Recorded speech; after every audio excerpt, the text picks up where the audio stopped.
গভীর রাতে ঘুমের ঘোরে মা ডেকে বললেন, বাছাধন, বড়ই পিপাসা, পানি দাও। এই বলিয়া মা মুদিলেন দুই নয়ন। তখন সন্তান এক গ্লাস পানি হাতে নিয়ে এসে দেখেন মা ঘুমিয়ে আছে। তখন ছেলেটা চিন্তা করে, মা ঘুমিয়ে আছে, এই মুহূর্তে আমি যদি মাকে ডাক দেই, আমার মায়ের ঘুমের অনেক ক্ষতি হবে।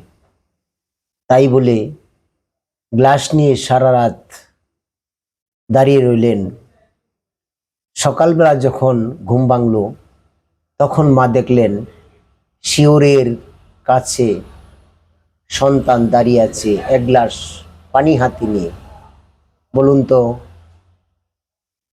এটা কোন গল্পের উক্তি আমি বললাম? আমাকে কমেন্টে জানাবেন।